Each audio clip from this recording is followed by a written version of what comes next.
আমি মানে নগৰৰ পৰা আহি আছিলো, নগৰৰ পৰা হোজাইমুখে গৈ আছিলো সেইটো ৰোডত। এতিয়া হঠাৎ মানে প্ৰায় য'ত এক্সিডেণ্টটো হৈছে ইয়াৰ পৰা প্ৰায় 300 মিটাৰ মান আগৰ পৰা গাড়ীটো পুৰা উৰিছে। কেনেকে উৰিছে কি উৰিছে এইটো নাজানো আমি। উৰি পেলাই এইফালে বগানৰ আৰু এই গছত লগা নাই, প্ৰায় 4-5টা গছ পাৰ হৈ ডাইৰেক্ট আহি ইয়াত মাৰি দিছে। তাৰপিছত আমি বাইকটো এনেকে যেনে তেনে তাত ষ্টেণ্ড কৰি আহি গাড়ীৰ ভিতৰৰ পৰা সৰু ল'ৰা দুজনী বাচ্চা আছিলে, বাচ্চা দুটা প্ৰথমে ওলাইছো, তাৰপিছত 3জনী মহিলা মানুহ আছিলে সেইটো ওলালো আমি। ওলাই দি সন্মুখত মানে মানুহজনে অলপ মানে আঘাতপ্ৰাপ্ত হৈছে আৰু বাকী মানুহবোৰে অলপ চলপ দুখ পাইছে। বাকী এনে স্পট ডেথ হোৱা নাই বাৰু ইয়াত, বাকী তেনেকেই হৈছে। ডাইৰেক্ট উৰি আহিছে গাড়ীটো ইয়াত। আৰু এই চাপাত বাগানৰ ভিতৰত পৰিছেতো, চাপাত বাগান অলপতো ক্ষতিগ্ৰস্ত হৈছেই। হস্পিটেল নিছে, পুলিচ আহিছিল, আৰক্ষী চকী ৰাঙলৰ পৰা আহিছিলে, আহি পেলাই তেওঁলোকক হস্পিটেলত পঠাইছে। আমিও লগে ভাগে ধৰি দিছো, হস্পিটেলত লৈ গৈছো।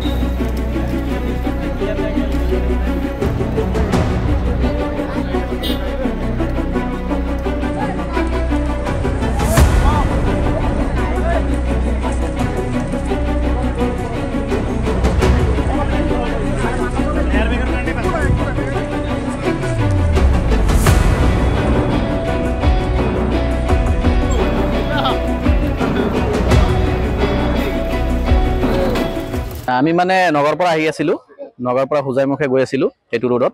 এতিয়া হঠাৎ মানে প্ৰায় য'ত এক্সিডেণ্টটো হৈছে ইয়াৰ পৰা প্ৰায় 300 মিটাৰ মান আগৰ পৰা গাড়ীটো পুৰা উৰিছে। কেনেকে উৰিছে কি উৰিছে এইটো নাজানো আমি। উৰি পেলাই এইফালে বগানৰ আৰু এই গছত লগা নাই, প্ৰায় 4-5টা গছ পাৰ হৈ ডাইৰেক্ট আহি ইয়াত মাৰি দিছে। তাৰপিছত আমি বাইকটো এনেকে যেনে তেনে তাত ষ্টেণ্ড কৰি আহি গাড়ীৰ ভিতৰৰ পৰা সৰু ল'ৰা দুজনী বাচ্চা আছিলে, বাচ্চা দুটা প্ৰথমে ওলাইছো, তাৰপিছত 3জনী মহিলা মানুহ আছিলে সেইটো ওলালো আমি। ওলাই দি সন্মুখত মানে মানুহজনে অলপ মানে আঘাতপ্ৰাপ্ত হৈছে আৰু বাকী মানুহবোৰে অলপ চলপ দুখ পাইছে। বাকী এনে স্পট ডেথ হোৱা নাই বাৰু ইয়াত, বাকী তেনেকেই হৈছে। ডাইৰেক্ট উৰি আহিছে গাড়ীটো ইয়াত। আৰু এই চাপাত বাগানৰ ভিতৰত পৰিছেতো, চাপাত বাগান অলপতো ক্ষতিগ্ৰস্ত হৈছেই। হস্পিটেল নিছে, পুলিচ আহিছিল, আৰক্ষী চকী ৰাঙলৰ পৰা আহিছিলে, আহি পেলাই তেওঁলোকক হস্পিটেলত পঠাইছে। আমিও লগে ভাগে ধৰি দিছো, হস্পিটেলত লৈ গৈছো।